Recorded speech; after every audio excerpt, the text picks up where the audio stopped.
Presentamos la séptima sesión de la Conferencia Por Su Causa 2016. La Iglesia prevalecerá.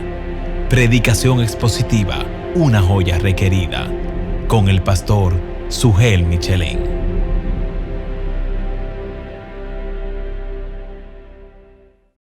Buenos días, hermanos. Antes de dar inicio a la predicación de la palabra en esta mañana, yo creo que no sería justo dejar pasar la oportunidad y darle las gracias al equipo de integridad y sabiduría bajo el liderazgo de Miguel por esta conferencia. Hermanos, hacer una conferencia como esta requiere de una logística muy complicada, requiere la participación de muchas personas que han dedicado horas y horas y horas de su tiempo, energía, para que esto pueda ser posible en este fin de semana. Así que, hermanos, muchas gracias. Gracias por bendecir al pueblo de Dios.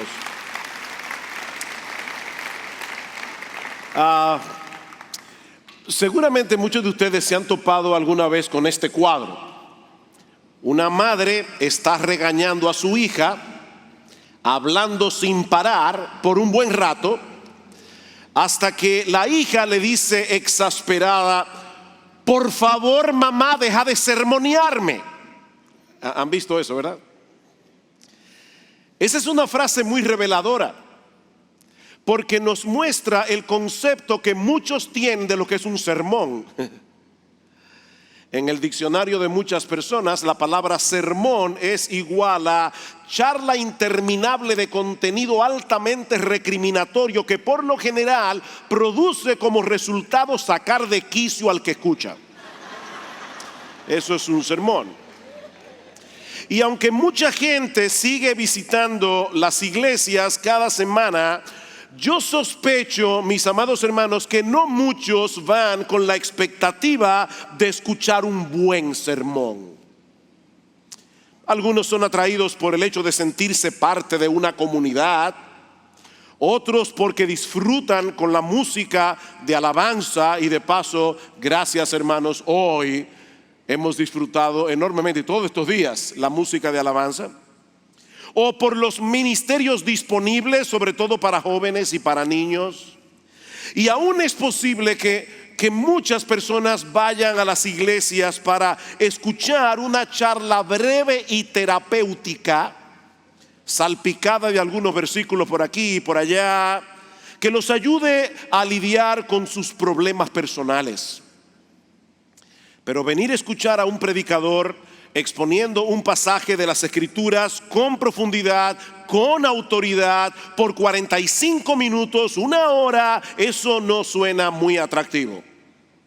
Es por eso que constantemente están surgiendo nuevas ideas sobre cómo atraer a las personas a las iglesias y mantenerlas allí. Ideas que muchas veces no son evaluadas según el criterio de Dios revelado en su palabra, sino por la cifra de asistencia. Eso es pragmatismo. Si produce resultado, tiene que ser bueno, independientemente de lo que la Biblia enseñe al respecto. Es por esa razón, mis hermanos, que en la misma medida en que el pragmatismo penetra en las iglesias, en esa misma medida la predicación comienza a ser relegada a un segundo plano, y en algunos casos puede que termine desapareciendo por completo. Y aquí tenemos que ser honestos. Tenemos que ser honestos, mis hermanos. Muchos pastores y líderes se sienten presionados cuando ven que hay una congregación a 2 cuadras de la suya que está teniendo un crecimiento impresionante y que no se distingue precisamente por tener una buena enseñanza de la palabra. Es ahí donde tenemos que tomar una decisión. ¿Seguiremos siendo bíblicos o vamos a convertirnos en una iglesia pragmática? ¿Vamos a mantener la predicación de la palabra en el centro de nuestro servicio de adoración, o nos dejaremos ser arrastrados por los vientos de la popularidad?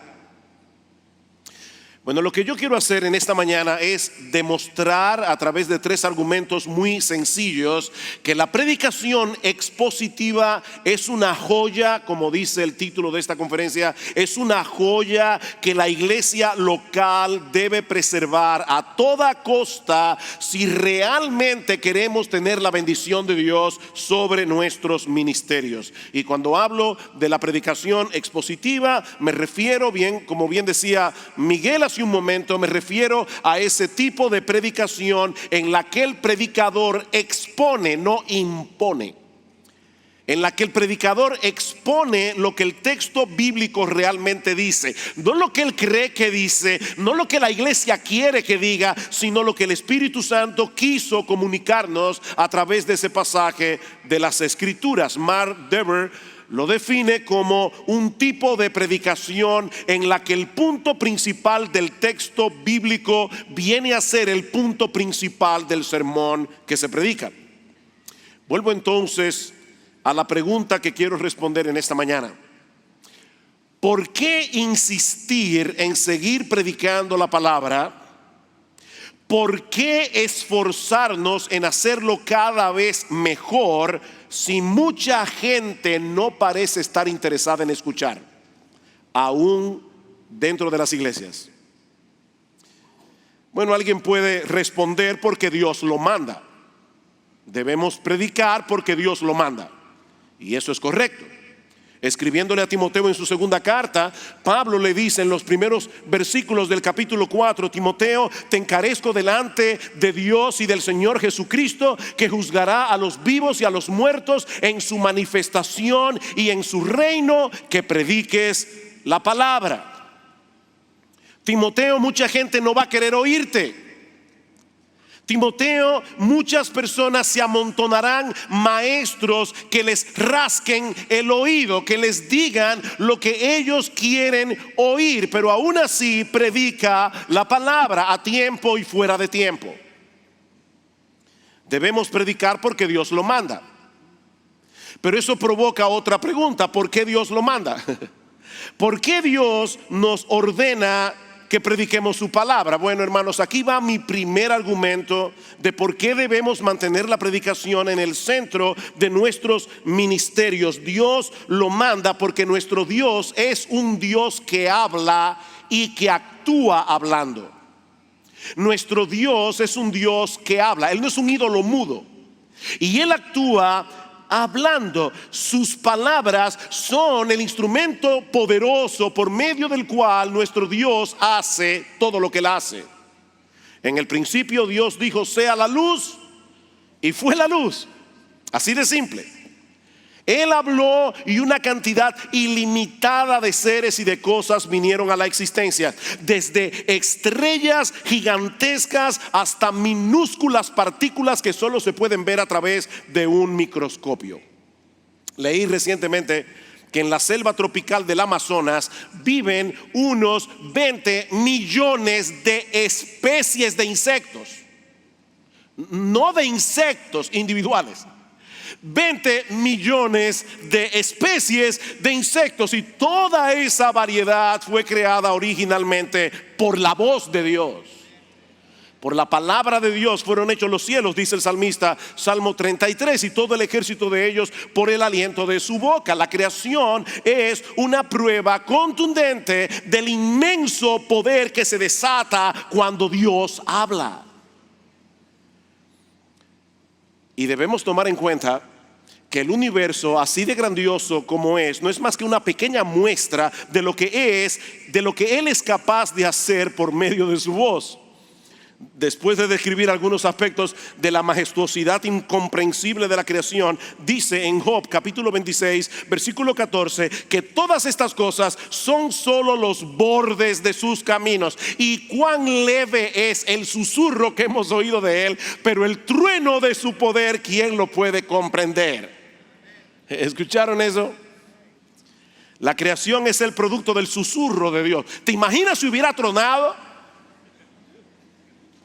Es por eso que la Biblia habla de la creación como un mensaje de parte de Dios. Salmo 19, los cielos cuentan la gloria de Dios. El firmamento anuncia la obra de sus manos. Un día emite palabra, otro día una noche, a la otra noche declara sabiduría. No hay lenguaje, no hay palabras, pero por toda la tierra salió su voz y hasta el extremo del mundo sus palabras. La creación es un mensaje de parte de Dios.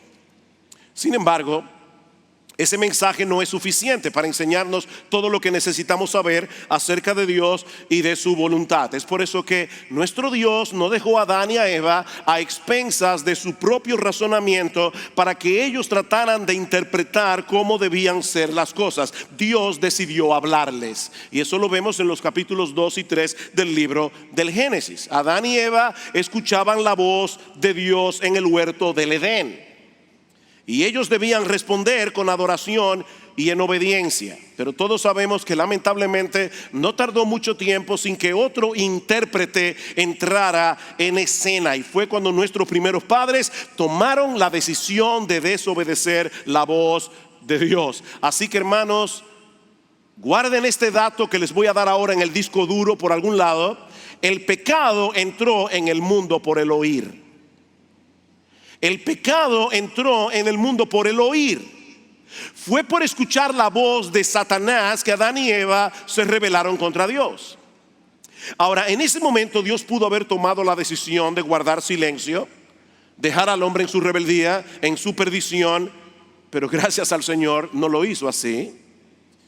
Desde el mismo momento en que Adán y Eva comieron de la fruta prohibida, Dios hizo oír su voz una vez más en el desierto, trayendo juicio sobre el pecado, prometiendo la bendición de su gracia. En Génesis capítulo 3 versículo 15, Dios prometió enviarnos un redentor, un hombre nacido de mujer, que habría de herir mortalmente la cabeza de aquel que los había tentado a rebelarse contra Dios.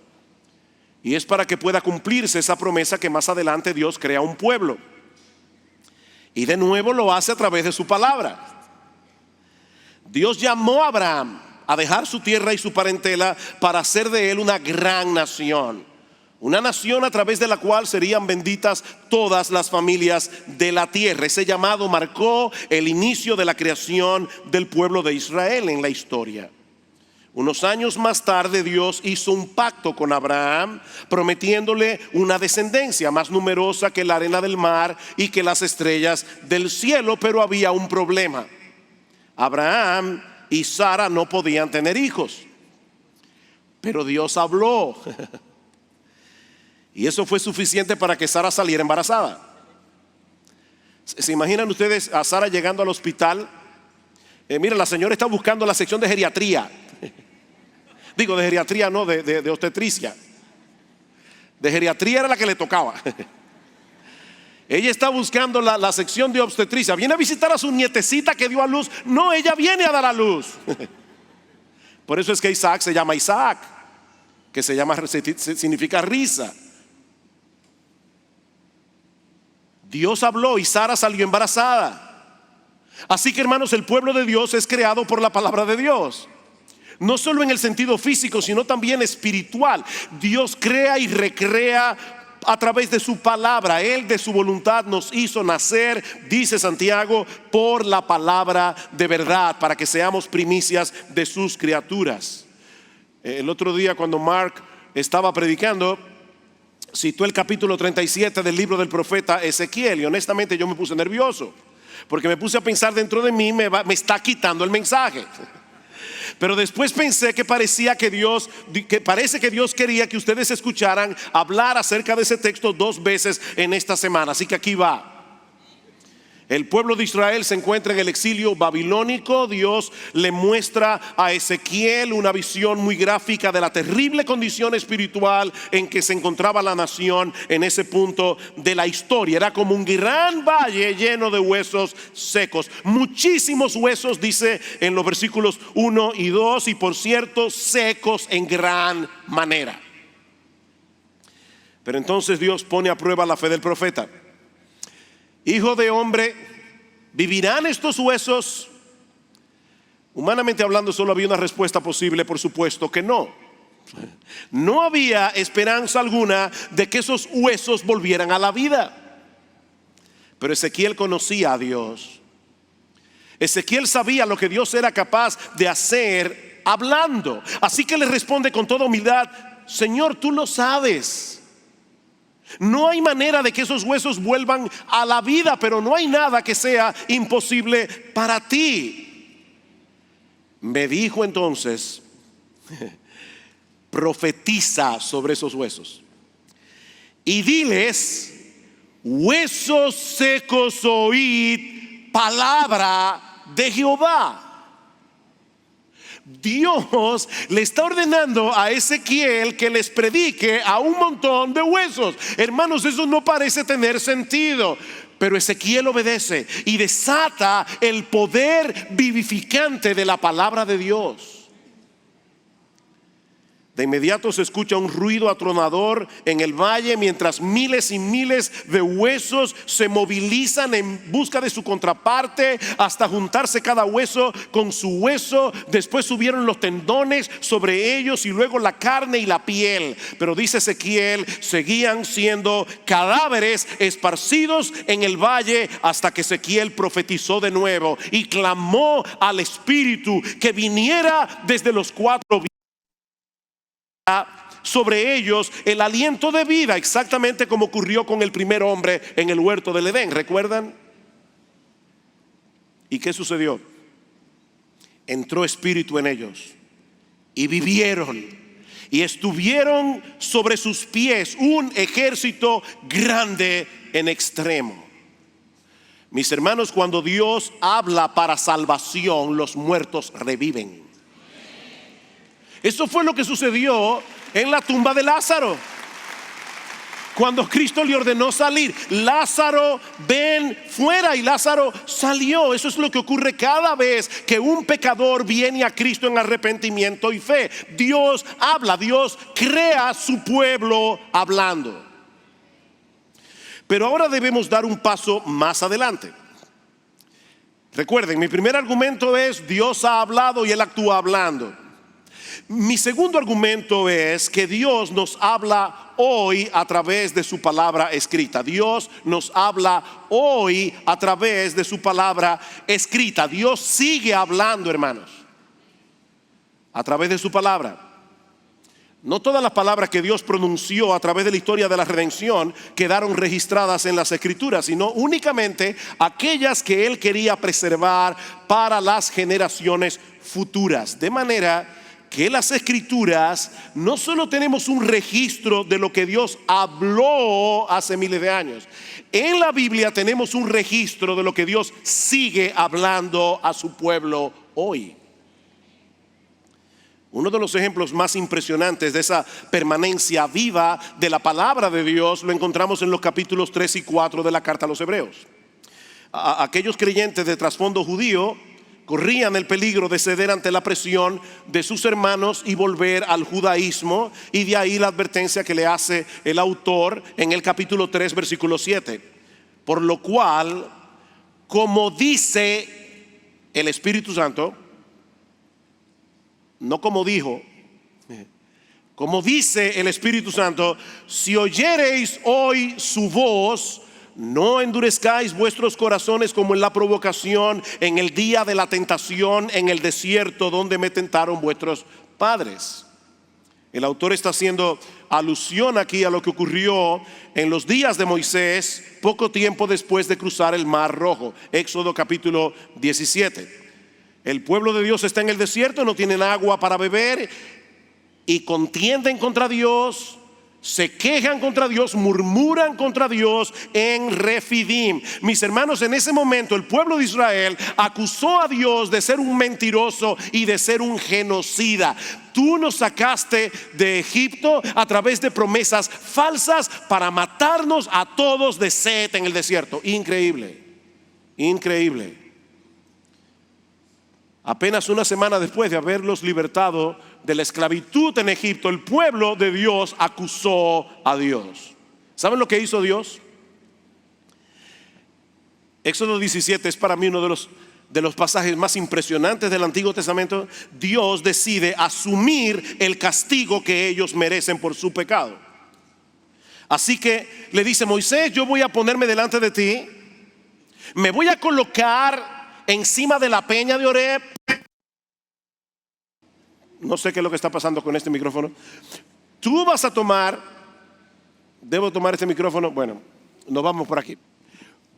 Yo me voy a poner encima de la peña y tú vas a tomar la vara con la que aplicaste tu autoridad para dividir las aguas del Mar Rojo, con las que trajiste las plagas a Egipto para castigar a Faraón, y vas a golpear la roca, vas a golpear la peña, y con el golpe de esa vara brotó tanta agua de esa peña que sació completamente la sed del pueblo. Dice en el Salmo 78:20 que el torrente de agua era tal que inundó la tierra. Y en el Salmo 105:41 dice que las aguas corrieron por los sequedales como un río. Impresionante. El pueblo tiene toda la culpa.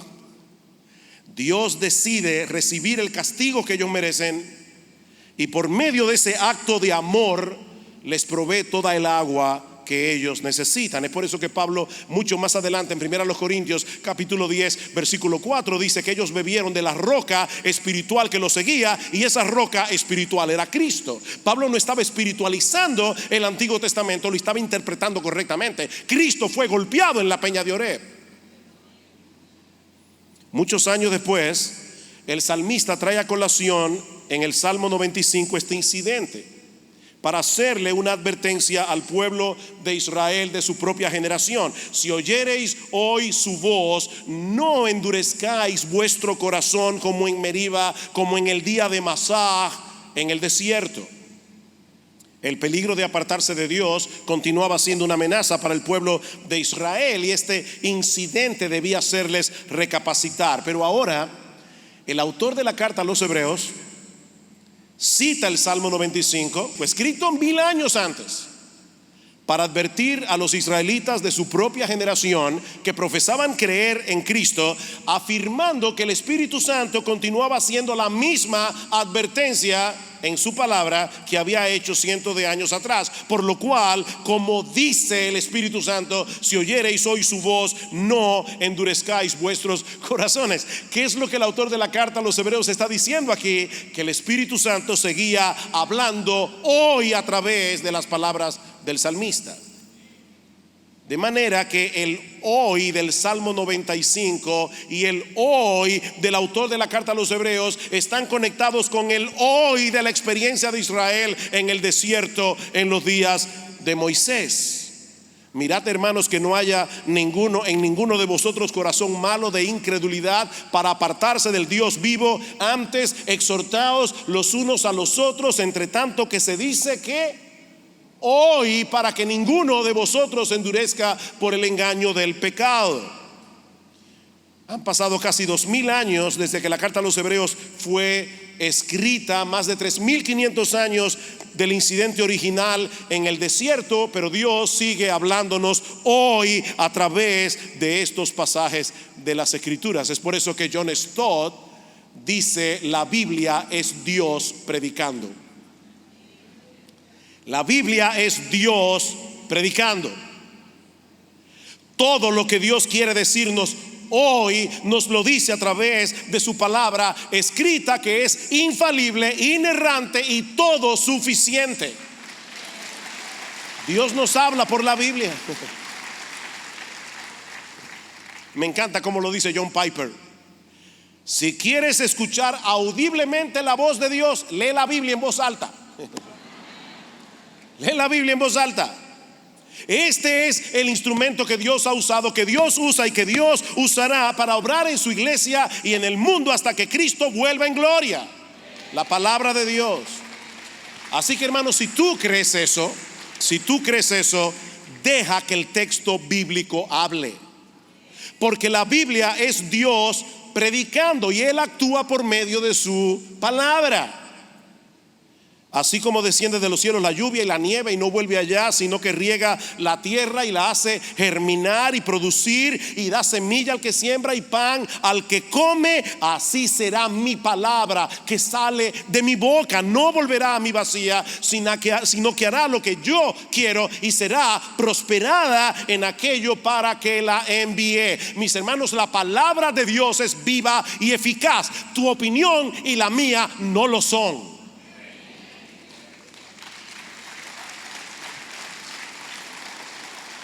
Pero hay un argumento más. Yo le decía a mi esposa, yo voy a estar como un abogado hoy trayendo argumentos. Hay un argumento más que debe amarrar nuestras conciencias para que sigamos predicando. Recuerden, Dios ha hablado y Él actúa hablando, ¿verdad? Segundo, Dios habla hoy a través de su palabra. Tercero, Dios nos ordena predicar su palabra para hacer oír públicamente su voz a través de nuestra voz. Dios nos ordena predicar su palabra para hacer oír su voz a través de nuestra voz. ¿Ustedes recuerdan, mis hermanos, cómo el Señor Jesucristo describe a sus ovejas en Juan capítulo 10? Mis ovejas oyen mi voz y me siguen. Él dice que sus ovejas son aquellas que escuchan su voz. Eso es lo que distingue a las verdaderas ovejas de Cristo de las cabras. Las ovejas de Jesús escuchan la voz de Jesús. Es lo mismo que dice en Juan 5:25: de cierto os digo, viene la hora, y ahora es, cuando los muertos oirán la voz del Hijo de Dios, y los que la oyeren vivirán. Nadie vivirá espiritualmente a menos que escuche la voz de Jesús. Ahora bien, ¿cómo ocurre eso hoy?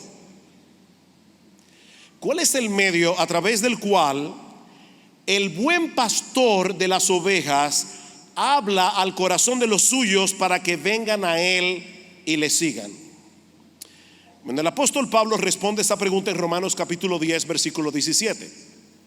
Él dice: así que la fe es por el oír, y el oír por la palabra de Dios. Ahora, hermanos, noten algo muy importante. Cada palabra de Dios es inspirada. Ahí no hay ninguna palabra de más. Pablo no dice en este texto que la fe viene por el oír la palabra de Dios. No. Lo que el texto dice es que la fe viene por el oír, y el oír es lo que viene por medio de la palabra de Dios, o para ser más precisos, si vemos el contexto del pasaje, por el oír la predicación de la palabra de Dios. Ahora, ¿qué es lo que debemos oír para ser salvos y que viene por medio de la predicación? Pablo dice en el versículo 13 del capítulo 10: todo aquel que invocare el nombre del Señor será salvo. Pero entonces Pablo plantea una serie de interrogantes en el versículo 14. ¿Cómo pues invocarán a aquel en el cual no han creído? ¿Y cómo creerán en aquel de quien no han oído? ¿Y cómo oirán sin haber quien les predique?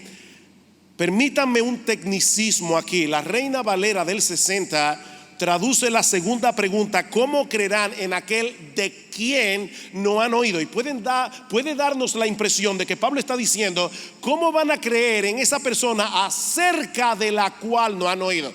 Pero el texto puede ser traducido de esta manera: ¿cómo creerán en aquel a quien no han oído? Así que el argumento de Pablo es el siguiente: para invocar el nombre de Cristo tenemos que creer en Cristo, pero para creer en Cristo necesitamos escuchar su voz, y para escuchar su voz necesitamos que alguien nos predique. Eso es lo que Pablo está diciendo. De manera, hermanos, que la fe viene por el oír a Cristo, y el oír a Cristo viene por medio de la predicación de la palabra de Dios. Como dice John Stott, los incrédulos no creerán en Cristo hasta que lo hayan oído hablar a través de sus mensajeros, a través de sus embajadores. Cuando la palabra de Dios es predicada con fidelidad y con el poder del Espíritu Santo, hermanos, es Cristo mismo el que habla al corazón de las ovejas por medio del predicador. El que a vosotros oye, a mí me oye, dice el Señor en Lucas 10:16. El que a vosotros oye, a mí me oye, y el que a vosotros desecha, a mí me desecha, y el que me desecha a mí, desecha al que me envió. Pastores, yo no sé cuántos de ustedes han tenido esta experiencia, seguramente muchos, pero a veces hay personas que vienen de visita a nuestras iglesias, uno predica la palabra y al final del servicio la persona viene y se acerca y le dice: alguien le habló a usted de mí. ¿Saben qué es lo que pasa cuando el predicador está aquí predicando? El Señor Jesucristo se pasea por en medio de los 7 candeleros de oro por medio de su Espíritu, y Él está aplicando personalmente la palabra en el corazón de cada uno como Él quiere. El que a vosotros oye, a mí me oye. Es por eso que en su carta a los Efesios, Pablo dice en el capítulo 2 algo increíble. Pablo dice que Cristo vino y anunció las buenas nuevas de paz a vosotros que estabais lejos y a los que estaban cerca. ¿Qué? Hermanos, el Señor Jesucristo apenas salió de los contornos de la tierra de Palestina. ¿Cómo es que Pablo dice aquí que Él fue a Éfeso a predicar el Evangelio? Porque Cristo lo hizo a través de sus predicadores. Como dice John Stott, el mismo Cristo que una vez hizo la paz mediante su cruz, ahora predica la paz mediante sus heraldos. Eso es un misterio. Pero Dios ha decretado obrar en las almas de los hombres al hacerlos oír la voz de su Hijo a través de voces humanas mientras predican su palabra. Otra vez cito a John Stott: la predicación brinda pies y voz al Cristo vivo. ¿Oyeron eso, hermanos? La predicación brinda pies y voz al Cristo vivo, dice esto. No es una charla acerca de un Cristo del pasado, es la voz por la que Cristo del presente nos ofrece vida hoy. Eso es predicación.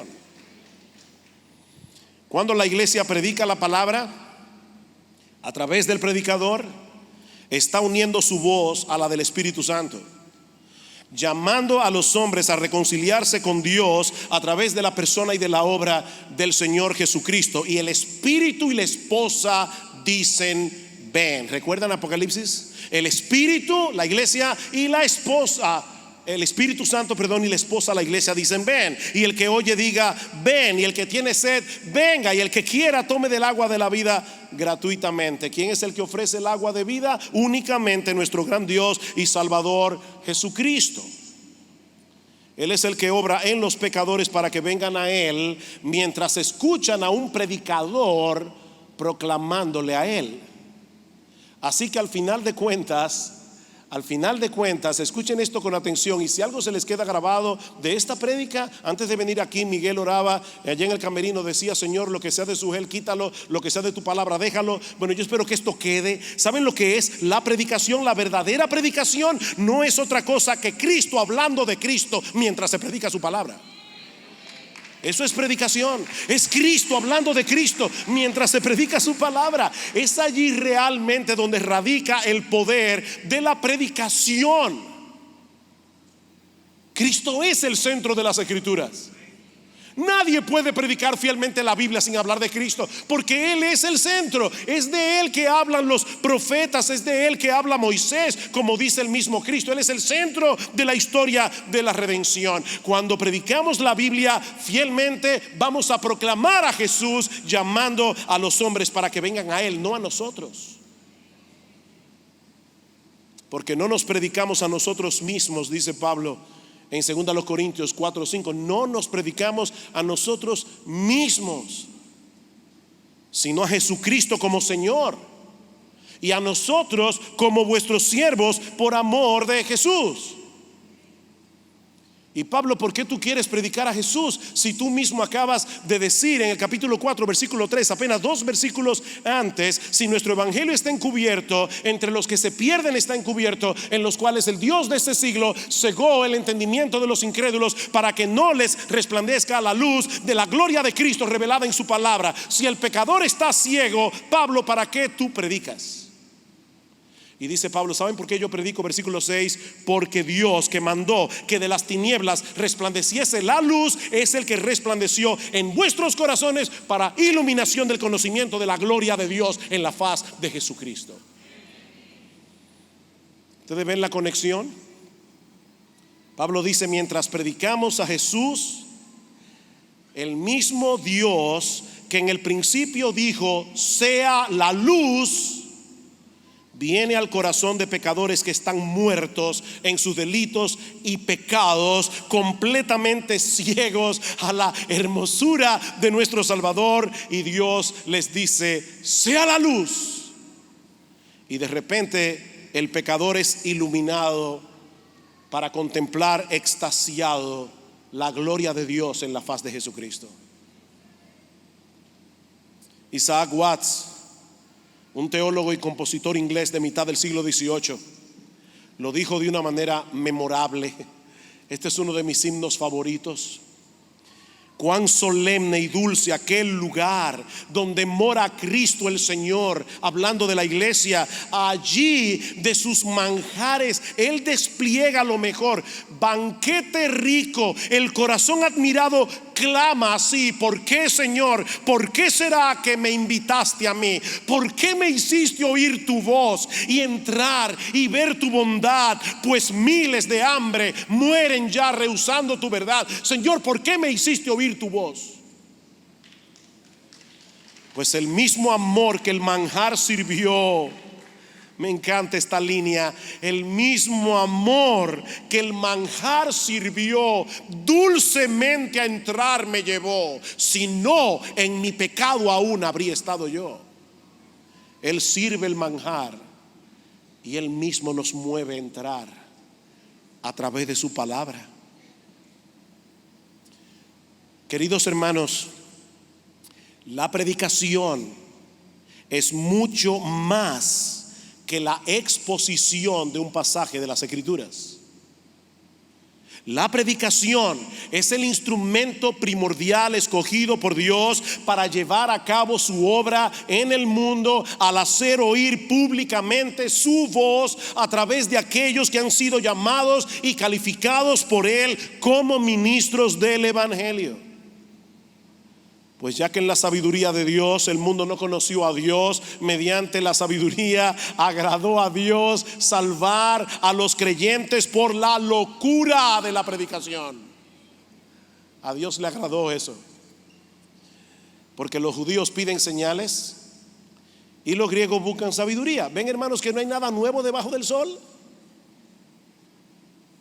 Unos quieren señales. Yo quiero ir a la iglesia y quiero ver un cojo levantarse y entonces voy a creer. No, no vas a creer si no es a través de la predicación.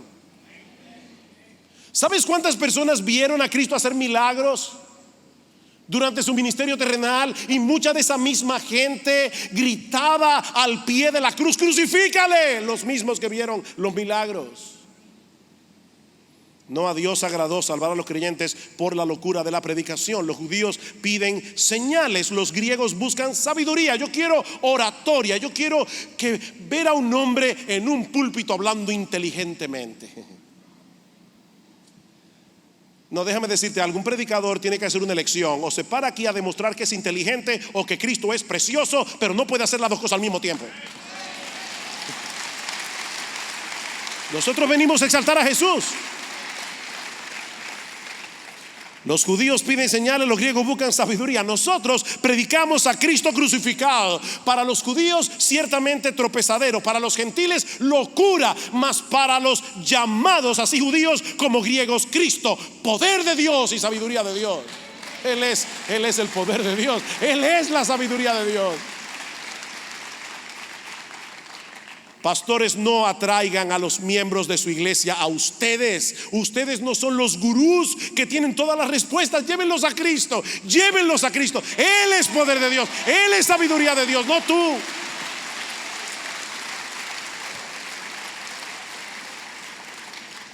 Hermanos, ¿qué hemos visto hasta aquí? Hemos visto que Dios ha hablado y Él actúa hablando. Hemos visto que Él sigue hablando hoy a través de su palabra escrita. La Biblia es Dios predicando. Hemos visto que Él nos ordena predicar su palabra para hacer oír públicamente la voz de su Hijo a través de nuestra voz. Y ahora yo te pregunto, ¿tú crees eso? ¿Tú crees eso? Mi hermano, ¿tú crees? Y cuando digo hermano aquí no me refiero a los pastores, es a todos. Porque muchas veces son los miembros de las iglesias los que presionan a sus pastores para que dejen de predicar o reduzcan el tiempo de la predicación para hacer cosas más entretenidas. Hermanos, realmente creemos que Dios obra a través de su palabra y que los predicadores somos sus portavoces. Pablo dice en 2 Corintios capítulo 5 versículo 20: somos embajadores en nombre de Cristo, como si Dios rogase por medio de nosotros. Esto es increíble, Dios rogando por medio de nosotros. O como dice el texto que escogí como título del libro, Pablo dice en 2 Corintios 2:17: nosotros hablamos como de parte de Dios y delante de Dios. De parte de Dios y delante de Dios. Y yo vuelvo y pregunto una vez más, ¿de verdad creemos eso? Porque si realmente es así, no deberíamos permitir que ninguna otra cosa opaque la predicación de la palabra cuando su pueblo se congrega. No debemos permitirlo. Y por si acaso quiero hacer una aclaración. Los que me conocen saben que a mí me encanta alabar a Dios en el servicio de adoración. Y me encanta hacerlo a todo pulmón. Pero hermanos, debemos venir a la iglesia con la conciencia de que lo que Dios tiene que decirnos por medio de su palabra es infinitamente más importante que lo que tú y yo tenemos que decirle a Él. Y de paso, los buenos himnos son aquellos que están llenos de la palabra. Si no, no lo cante. No hay que ser una herejía para dejar de cantar un himno en la iglesia. Hay himnos que no son heréticos, simplemente no dicen nada. Que la palabra de Cristo more en abundancia en vosotros, enseñándoos y exhortándoos unos a otros por medio de cantos, himnos, por medio de salmos. Los himnos que realmente valen la pena de ser cantados en la iglesia son aquellos que están llenos de la palabra de Dios. Porque es la palabra la que obra. Miren, mis hermanos, nosotros podemos llenar las iglesias haciendo muchas cosas entretenidas, pero no veremos a un solo pecador pasar de la muerte a la vida, a menos que la palabra de Dios resuene con poder en medio del valle de los huesos secos. Un solo pecador no va a pasar de la muerte a la vida. En Lucas capítulo 16 hay un texto impresionante. El Señor narra una historia del rico y Lázaro. ¿Ustedes recuerdan la historia? El rico va al infierno no porque era rico, sino porque no se arrepintió. Lázaro va al seno de Abraham no porque era pobre, sino porque creyó. Y ahora el rico en el infierno le dice: Padre Abraham, yo tengo una petición para ti. Envía a Lázaro para que vaya y le predique a mis hermanos, para que ellos no vengan a este horrible lugar. Y Abraham les dice: a Moisés y a los profetas tienen, óiganlos. Ellos tienen la Biblia y Dios habla a través de su palabra. No, Padre Abraham, ellos no van a leer la Biblia. Pero yo estoy seguro que si Lázaro viene de la tumba y les testifica, ellos saben que Lázaro se murió, porque ellos Lázaro estaba a la puerta de nuestra casa todos los días. Ellos saben que Lázaro murió, ellos lo vieron. Si ellos ven que Lázaro viene de la tumba y les advierte acerca de este lugar, creerán. ¿Saben lo que respondió Abraham? Jesús dando una enseñanza a través de Abraham. Si no creyeren a Moisés y a los profetas, tampoco se persuadirán, aunque alguno se levante de los muertos. Si no creen por medio de la palabra de Dios, que es viva y eficaz, no van a creer de ninguna manera, porque este es el único libro que puede levantar a un muerto.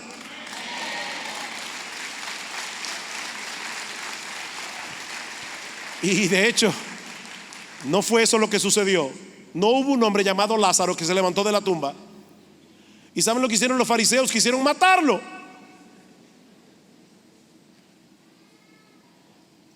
Pastor que estás aquí en esta mañana, si quieres la bendición de Dios sobre tu ministerio, predica la palabra. Predica fielmente la palabra. Predica a Cristo a través de la palabra, a tiempo y fuera de tiempo. A final de cuentas, mi querido hermano, pastor y predicador, lo que el Señor evaluará de tu ministerio en aquel día no es el número de personas que venían a escucharte cada domingo. Hay hombres fieles a quienes Dios les da ministerios hermosos con miles de personas que lo escuchan.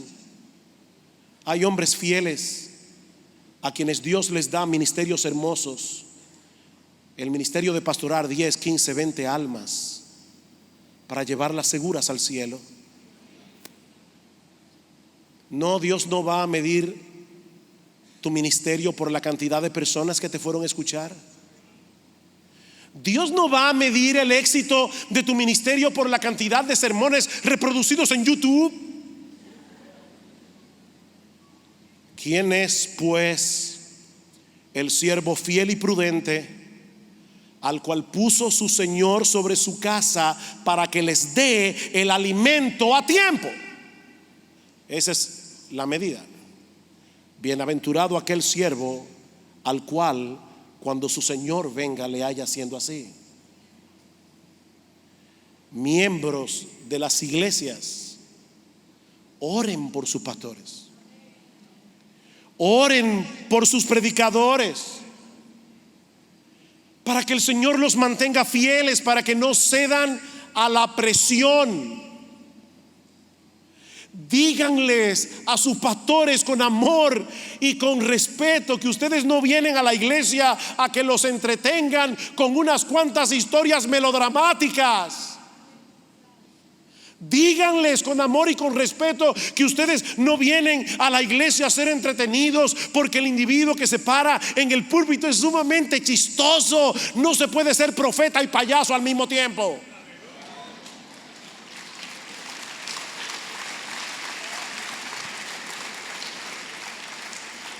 Díganles en amor y con todo respeto que ustedes vienen a la iglesia con hambre de escuchar la voz de Jesús a través de la predicación de su palabra.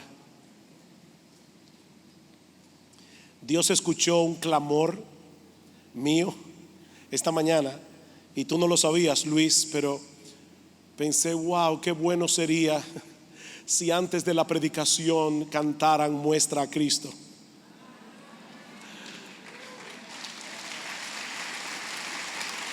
Muestra a Cristo. Revela, oh Dios, su gloria a través de tu verdad, hasta que todos confiesen que Jesús es el Señor. Queremos oír tu voz, Jesús. Y esa voz solo será oída cuando los predicadores expongan fielmente la bendita palabra de Dios. Oh, quiere el Señor levantar más predicadores en América Latina que tengan esa convicción. Quiere el Señor que la voz de Dios siga resonando en los púlpitos a través de expositores fieles a su palabra, para ver el poder de Dios en acción, salvando a pecadores y edificando a sus iglesias.